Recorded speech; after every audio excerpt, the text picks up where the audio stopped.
What's up, guys? How we doing? Everybody good? How can you not be good and good after that worship set? That was just awesome. Good to be back with you guys today. My name is Justin. I'm one of the pastors here at Hope City, and so grateful that you guys are here. If you are a guest with us today, extremely honored that you would spend part of your Sunday morning with us. I know you could be a lot of different places, and it's an honor for us to be able to spend an hour with you this morning, worship with you. If you want to get more information about our church, you want to connect, want to find out anything about the church, take that connection card back to Guest Central. There'll be somebody back there to greet you, give you some information about the church, take that connection card and give you that Hope City coffee mug that Brandon talked about. We'd love to do that today. One of the things that we say at Hope City all the time is Hope City is a place where you can belong before you believe. And so we know that on every given Sunday, all of us are coming from different places spiritually, all of us are coming from different places emotionally and relationally, and somehow God meets each of us here in this place and connects our heart to His. And so no matter where you are today, we hope that you feel loved, hope that you feel seen and known. More importantly, we hope that you experience God's presence today as we go through the service. One of the things I want to encourage you to do is we transitioned to a brand new app. And so if you don't have the Hope City app or you have an older version of it, I want you to download the new app. You have the message notes and the scriptures that we're going to talk about on that app. You just search for Hope City Church, Indianapolis in both the Google Play and the Apple Store, and that'll download right to your smartphone. You'll be able to hit message notes and it'll bring it right up, all right? You'll be able to follow along with the message as we go along. Well, before we dive in today, 2 weeks from today, first Sunday of August, we're going to start a brand new series called This Is For Everyone. Okay, and so if you have friends that are interested in checking out church, if you've been coming here for a while and you want to know who we are as a church, the whole month of August is going to be devoted to God's vision for not just this church, but the church, and how we see Hope City expressing that vision in our community. And so I want to encourage you, mark those 4 weeks of August, bring a friend, be here. It's going to be an awesome series. It's going to be a great thing for us, those of us who call Hope City home, just to refresh our hearts on the vision of Hope City and who we are, who we want to be. I have a job. What is up with this? Every time I'm speaking, my Apple Watch goes off. I think Siri is punking me is what I think, all right? But anyway, it happened like 2 weeks ago. But anyway, so August 4th, we're going to kick off that brand new series called This Is For Everyone. It's going to be an awesome time. And then secondly, Brandon showed you some pictures. What he did, the picture of the people out here, there was already a group of people at 8 o'clock a.m. that went to Dayspring Homeless Women's Shelter and made breakfast for all of the people that were there. We had a number of different people that were already at the school doing landscaping. And so we just had an incredible opportunity to connect with School 14, which is also Urban Acts Academy. We had an awesome opportunity to connect with Dayspring Homeless Women's Shelter, and then also Youth for Christ and City Life as we served a couple of people in their ministry, and you saw people scraping houses and painting the house and stuff. And so more importantly than what we did last Sunday, I think it's the beginning of an awesome relationship that we get to have over the next few weeks, months, and years as we serve that community. People have already gone back this last week and finished up some projects that we did not get finished. But I'm so incredibly proud of you guys for skipping church and actually being the church last Sunday. It was an awesome day. So we're in this teaching series called Summer Road Trip. And for those of you without kids, you love road trips, right? Like road trips are spontaneous, they're fun, they're cool, there's something to do, right? Like, hey, let's go on a road trip. And that sounds exciting. And it's just adventurous. And then for those of us that have kids, we realize that road trip is not just fun, it's just tolerable, right? Like we just want to get through it. We just want to get from point A to point B. The adventure is gone, right? It's just, how can we get from where we are to where we're going without killing someone in this car, right? Because when I get in the car now at my age with my stage of life kids, something weird happens. I become my father in my car, right? Like I say things and do things that I swore I would never say or do when I get in the car to go on a road trip. And so my goal isn't to enjoy it, it's just to survive it. And one of the ways that I found that I can survive road trip is through road trip food, right? You guys have road trip, you have go-to food that you get on a road trip. If I don't want to kiss my wife for the whole duration of the road trip, I just get some Slim Jim, right? I just step into a Slim Jim. And this is kind of a go-to thing for me. It kind of stinks up the whole car, but it keeps all of us awake, okay? So the stench of it just kind of infiltrates your nostrils and your sinuses, and you're not sleeping on the road trip there. And so that's kind of my go-to. One of my favorite things, especially when I had metabolism, was combos. Anybody love some combos on a road trip? Not the crackers, the pretzels, okay? The crackers feel processed. For some reason, The pretzels don't. Now, both of them are highly processed. I don't even know if that's real cheese. It says cheddar cheese, but I think it's just flavored stuffing, okay? I don't think it's actually cheese in this. Otherwise, how is it not refrigerated? You know what I'm saying? So there's a high amount of preservatives in this, but this is road trip food right here. And then finally, like my ultimate road trip. If I'm gonna go on an ultimate road trip, let's say we're gonna drive to Florida. I don't pull these out early in the road trip. I have strategically timed this road trip food out, these sunflower seeds, for when like I'm on the downward spiral of the road trip, right? Like when life is getting real heavy, when the kids are really not able to be tolerated anymore, when I feel like I'm falling asleep, because the combination, this is not exactly the prettiest road trip food because you have to spit out the seeds, right? Spit out the shells. But the combination of the salt and the obligation to spit keeps me awake for the last 2 or 3 hours of the road trip, all right? And so we'll get to Destin or Blue Mountain Beach where we go every spring break, and it'll just be a big old 7-Eleven cup full of sunflower seed shells and saliva in the thing, but we survived, we got there, all right? So here's what I want you to do. I want you to turn to the person next to you, and I want you to tell them your favorite road trip food, all right? 10 seconds, go.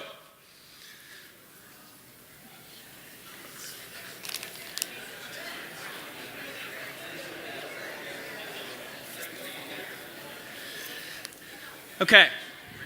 All right. Hopefully you got some good ideas. Some of you are mildly offended that I did not include Red Bull in that.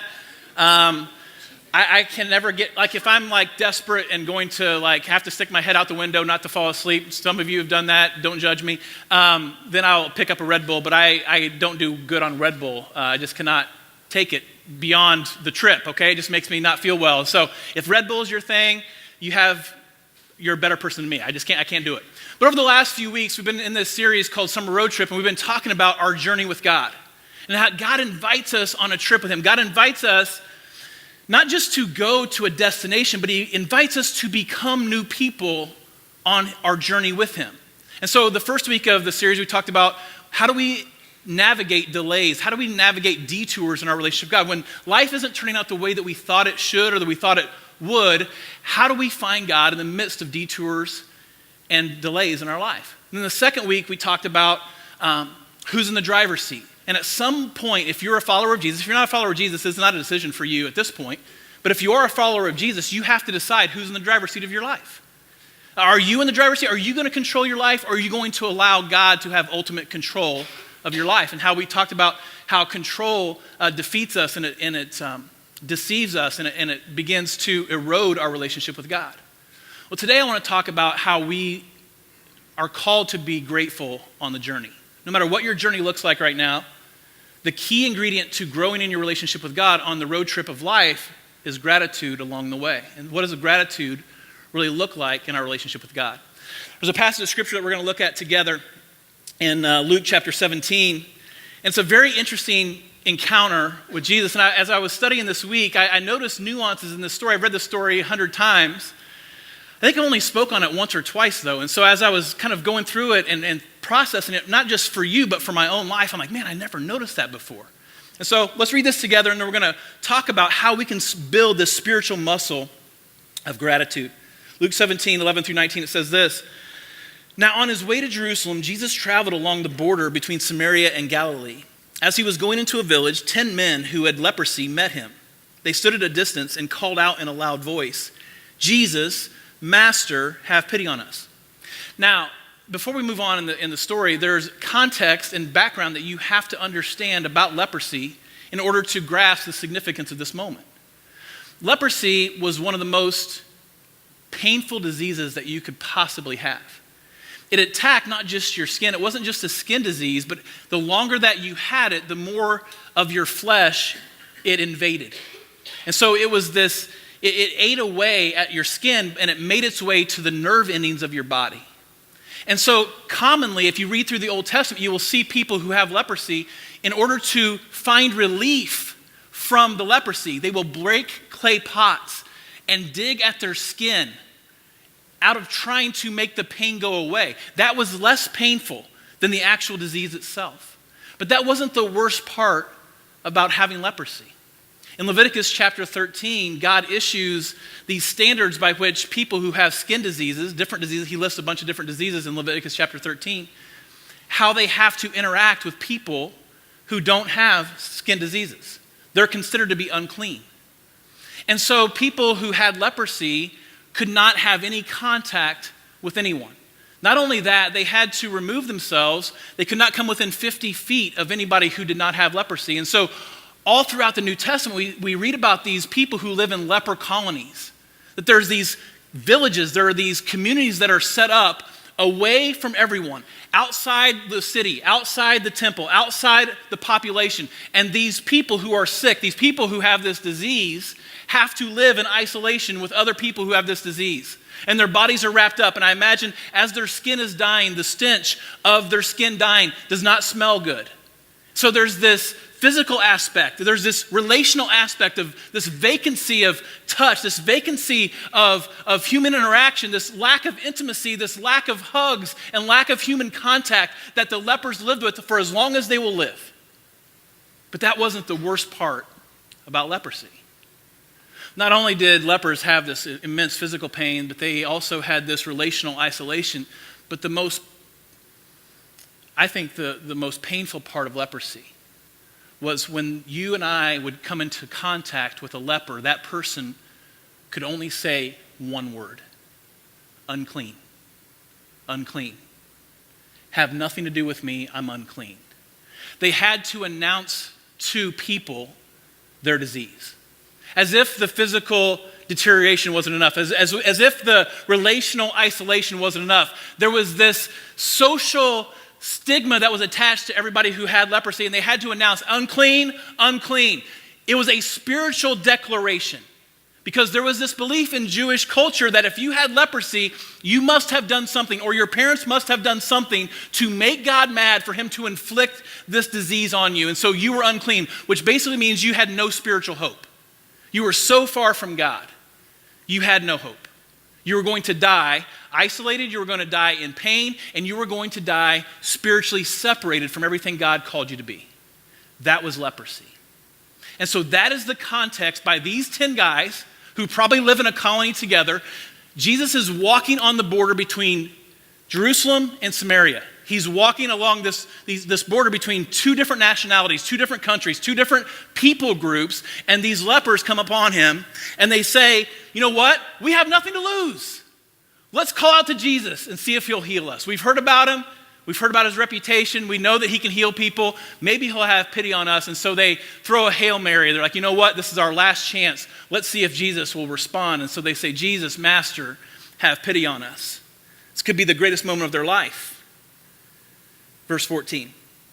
When he saw them, he said, go show yourselves to the priest. And as they went, they were cleansed. Another version says, as they went, they were healed. This is the NIV version of this passage. And the NIV translates that word healed as cleansed, which has a spiritual connotation to it. They were not unclean anymore. Jesus says, go show yourselves to the priest. In anticipation, they're going to show themselves to the priest to prove that they're clean. And as they're going to the priest, they're cleansed. One of them, when he saw he was healed, came back, praising God in a loud voice. He threw himself at Jesus' feet and thanked him. And he was a Samaritan. Jesus asked, were not all 10 cleansed? Where are the other 9? Has no one returned to give praise to God except this foreigner? Then he said to him, rise and go. Your faith has made you well. So here's the question that we're going to wrestle with today. Here's the question that this passage of Scripture brings to the forefront of our hearts and our conscience this morning. On my journey with God, on my journey with Jesus, am I becoming a more grateful person or a more entitled person? On your journey with Jesus, as you walk with him, as you spend time with him, as you develop your relationship with him, as you go on this road trip of life with God, are you becoming a more grateful person or are you becoming a more entitled person? Does your heart drift toward gratitude? Does your heart drift toward cynicism? Does your heart drift toward critical thinking and critical words? See, spiritual gratitude is this muscle that we develop. It's not something that you drift into. It's something that you have to choose. I don't drift into being grateful. I drift into being entitled. I drift into being selfish. I drift into being a critical spirit. And so if we're going to develop this aspect of gratitude, if you want to be a grateful person in your life, which is an overflow of the grace that you've been given, you have to choose it every single day. You're not going to just like wake up one day and go, wow, accidentally, I'm just a more grateful person, right? Like that's not true. And you probably know people who've been Christians their whole life. And the older they get, the more bitter they become. The older they get, the more mean they are. The older they get, the less grateful they are. I would question whether or not that person is really growing in their relationship with God. Because the longer you and I walk with God, the more grateful we should become, not less. Our heart should grow in gratitude as we're on a journey with God. That should be the mark of those of us who follow God. And so here's what I want to do. I want to look at this passage. I want to give you 4 ways to develop this spiritual muscle of gratitude. The first is this. Gratitude is born from a conviction that everything in life is a gift from God. If you want to grow in gratitude, you have to begin to live with this value that everything that you have in your life is a gift from God. Look at verse 15. One of them, when he saw he was healed, came back praising God in a loud voice. Here's what I want you to see. When he saw he was healed, he came back and he didn't say to Jesus, hey, look at me. I'm healed. He came back and he attributed the healing to God. Immediately, he pointed to God as the healer of his disease. And I think what happens over the course of time, the older that we get, we can begin to believe that the good things that we have in life are because of how talented we are, how good we are, what great decisions we've made, the skill set that we have, the ability to make money that we have. And we can begin to look at our life and say, look how amazing I am. And we forget that every single thing that we have is a gift from God. Now you may be thinking, well, not every single, like what about my house? Like what about my job? Like God didn't really give me my, the business acumen that I have. No, he did. Every single aspect of your life is a gift. And what happens is when you stop thinking that it's a gift and you start taking credit for the good things and you just give God blame for the bad things. Right? You just deflect blame to God for all the bad things in your life, but you're responsible for all the good things. And here's what I realized this week. Like I do this with my kids all the time. Like there are moments, especially when I'm on edge or I've been like tweaked by one of my kids, and they'll be like, why can't I have that? Why can't you give me $20? Why can't I have the car? Why can't I have this? He took this from me.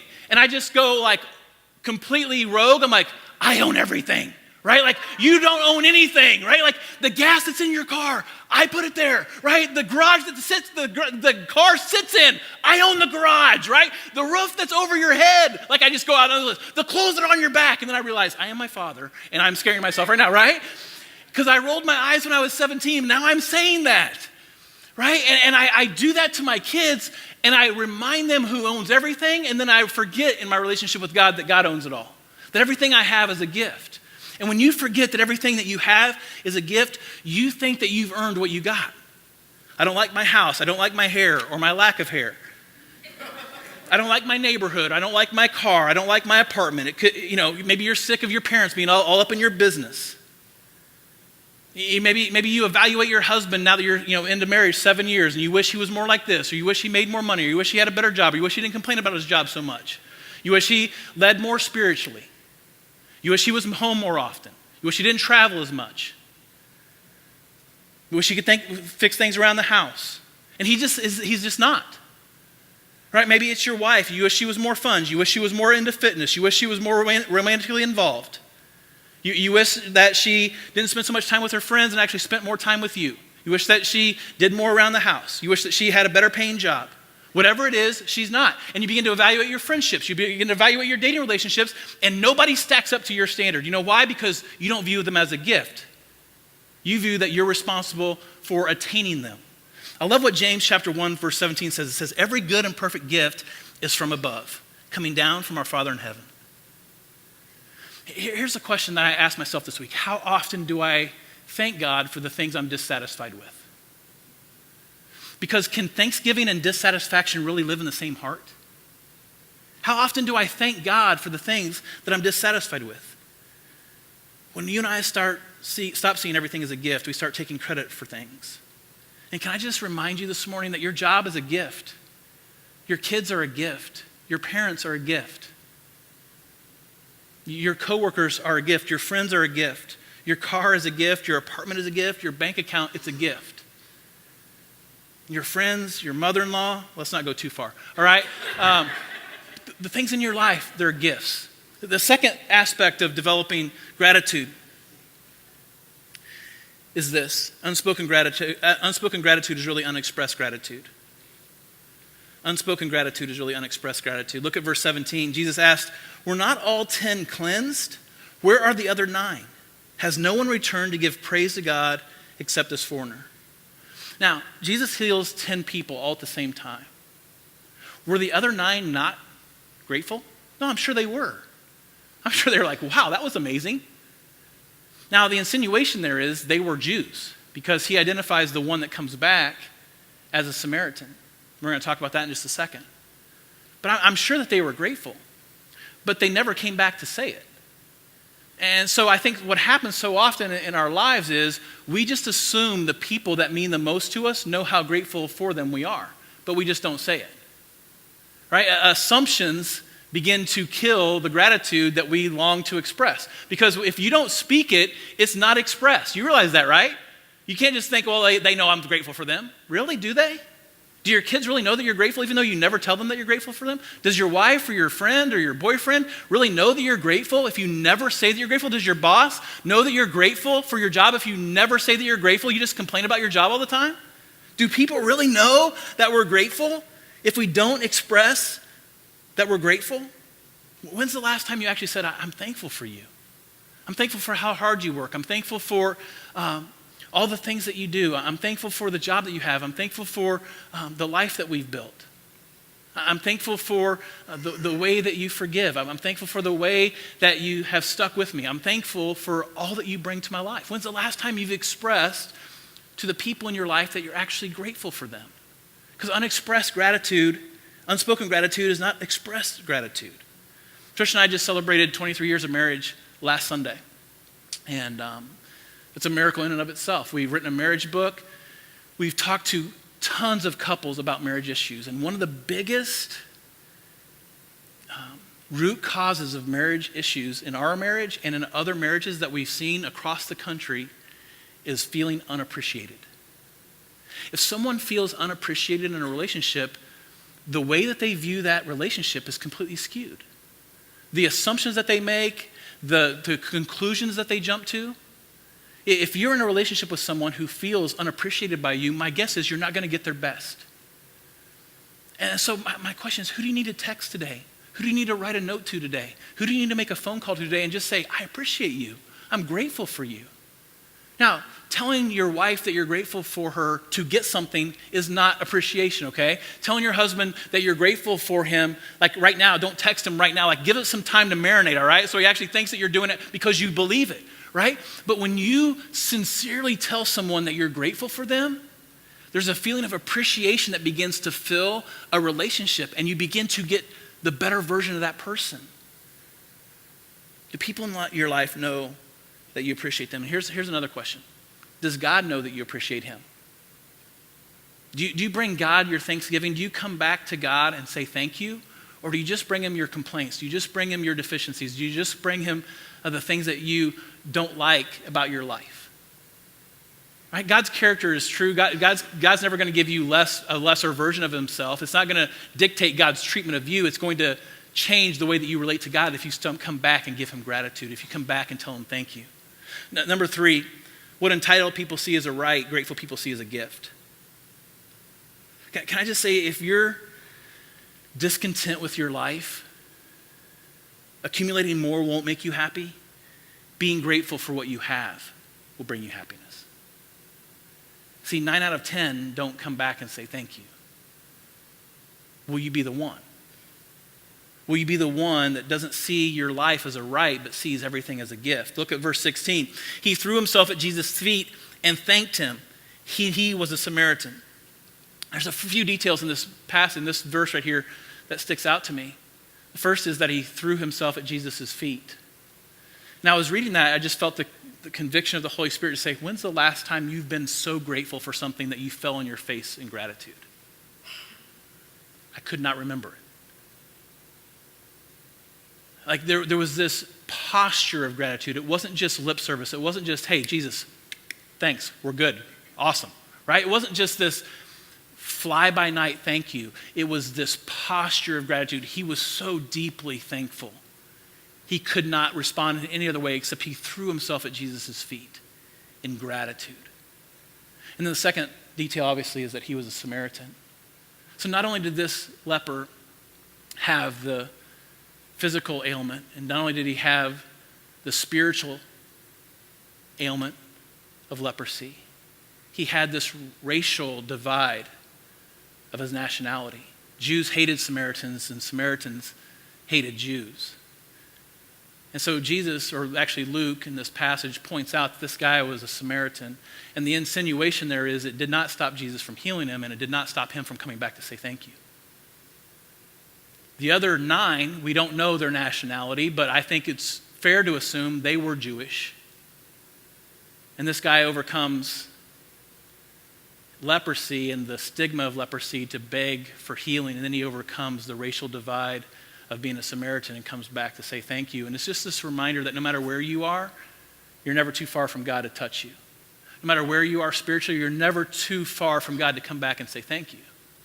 See, Samaritans were not believed to have any hope spiritually because God was only for Jewish people. That was the belief there in that culture. And so what does Jesus say after this? He says, go, your faith has healed you. My take on that, go, you're going to spend eternity with me. Like there's this spiritual renewal that takes place in this Samaritan's life. It wasn't just a physical healing. There was a spiritual renewal that took place in his life, and he was grateful.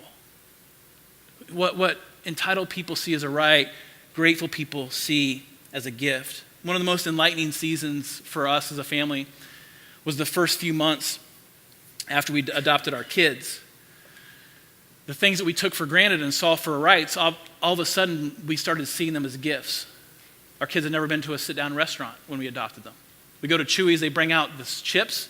Like, what is going on right now? They're bringing us food before we even order, right? They didn't even know.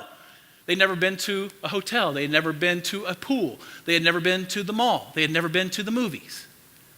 Like things that I took for granted as rights, they had never experienced before. And all of a sudden, the things that I thought I was owed became gifts that I never thought I could experience for the first time again.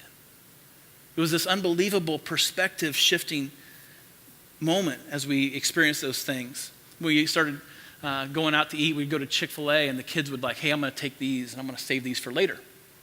And we just thought they weren't hungry. And after about 4 or 5 times of that, Tricia finally said, hey, we're going to have dinner tonight. And we're going to have breakfast tomorrow. And we're going to have lunch tomorrow. You can eat as much as you want. They just ate as much as they, because there was not a belief that they would have food for the next meal. They didn't take it for granted. It was always a gift. It was perspective changing. Last Sunday, we were going down to this women's shelter. It's a homeless women's shelter. And Tricia and Janiyah rode together, and Jalen and I rode together, and we parked in 2 different places. And so her and Janiyah walked in together, Jalen and I walked in together from the back, and we met kind of in the middle, and Tricia had tears in her eyes when we got there. And I said, hey, are you okay? She said, as we were walking up, Janiyah said, I think I stayed here before with my birth mom. And so there was this moment where this service project that we were doing something special for these people. It was all of a sudden, it was like, oh my gosh, my daughter lived here for a while, stayed here for a season. It was this perspective changing moment where I began to realize, you think I viewed my neighborhood differently when I drove home? You think I viewed my house differently when I drove home? Right? And why does it take things like that to shift our perspective? To not just be entitled to things, but to see things as a gift. Entitlement will always push gratitude out of our heart. Entitlement and gratitude can't occupy the same heart. And so if you want to overcome entitlement in your life, start working the spiritual muscle of gratitude. And finally, a posture of gratitude starts with a decision to be grateful regardless of your circumstances. If we're going to overcome entitlement, if we're going to be grateful, we have to make a decision to display gratitude regardless of our circumstances. The week before we moved from Tennessee, from Nashville to Indianapolis to start Hope City, at that time he was our youngest son. He's not now, but our son Isaiah was 12 years old, and he developed like this little sore, like it looked like a little, like almost like a pimple on the bend of his knee. We didn't think anything of it, but it just would not heal. And so after a few days, Trisha took him to the pediatrician, and we're at this point, I think we're 6 days out from moving here. So our house is really in boxes. Our life is kind of a mess as we're preparing to move. And they go to the pediatrician, and the pediatrician's like, whoa, that is not good. That could be MRSA. That could be a staph infection. We want to keep our eye on that. So here, go get this prescription, go home, and then come back tomorrow, and we'll see if it's any better. And he drew like a little dotted line around it to see if it was going to grow or if it was going to shrink. So we go home, Isaiah takes the medicine, we go back, Trisha takes him back to the pediatrician the next day, and the sore has gone outside the dotted line. And the pediatrician looks at Trish, and he says, I'm going to say this as calmly as possible. Either you drive immediately to Vanderbilt Children's Hospital, or I'm going to have Isaiah transported there by an ambulance. Your choice, but he has got to get there right now. And so she obviously drove him down to Vanderbilt. They admit him, and they start doing tests on the sore on his knee. They come back, and they say it's either MRSA or it's a staph infection. And so we're going to give him some really powerful IV, we're going to give him some drugs, and we're going to see what takes place. So the next day they come to us and they say, here's the deal.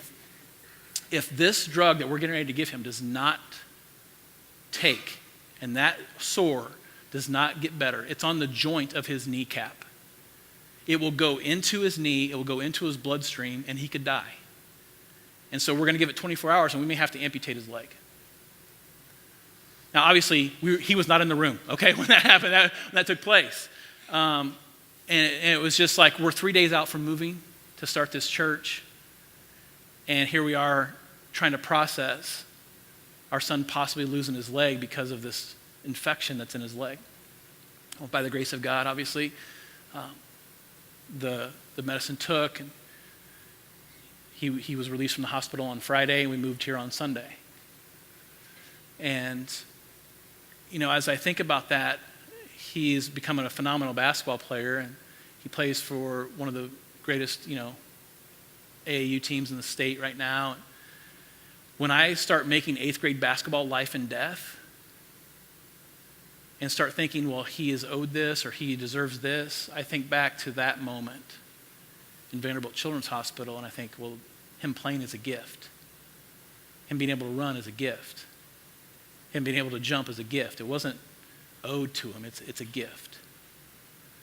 And if we're going to overcome entitlement, if we're going to overcome ungratefulness, gratitude starts with a decision to be grateful regardless of your circumstances. And so here's my challenge to you this week. The next time you say, I'm sick of my car, it's a piece of junk, it's not new enough, it's not shiny enough, but why don't instead you say, God, I thank you that I have a car. I thank you that I'm in the top 5% of wealth in this world of people who have transportation. The next time you think, what, I hate that my house is so messy, why don't you say, God, I'm just so thankful that I have people in my house to mess it up. Next time you think about my apartment is too small, my house is too small, I need a bigger apartment, I need a bigger house, I need more stuff. Why don't you just think, what, God, I'm so grateful for air conditioning, I'm so grateful for heat, I'm so grateful for running water when much of the world operates without running water. Thank you that I can turn my faucet on every single day and get water on demand. Next time you're ungrateful for your spouse, next time you're ungrateful for a friend, why don't you thank God for who your spouse is in your life? Why don't you thank God for who your friendships are in your life? Next time you complain about your job, you dread going to work, you can't stand your coworkers, why don't you just say this little prayer, God, I'm so thankful that I actually have a job. In a world where so many people are jobless, so many people don't even have income, thank you that you've given me what I have. And watch your perspective change. Watch the tone of your heart and the tone of your voice toward God change. And how about if we move beyond material things? What if we woke up every day and we said, God, thank you so much that you choose to be in a relationship with me. I wound you. I disappoint you. I miss the mark of perfection. I am not perfect. I wound others, and yet you choose me. I am chosen. I'm not forsaken. I'm who you say I am. You are for me. You're not against me. I'm who you say I am. Thank you, God, that I could have spent eternity apart from you, separated from you. I could be with no hope and no plan and no future, and yet you chose me and you set me apart. Thank you, God. And if that is the context by which we start every single day of our life, you know what begins to happen? You begin to grow in gratitude and shrink in entitlement. And your relationship with God becomes a gift. And that sustains you on the journey of life, regardless of your circumstances. That's gratitude. That's what it looks like to be grateful on the journey. Let's pray together.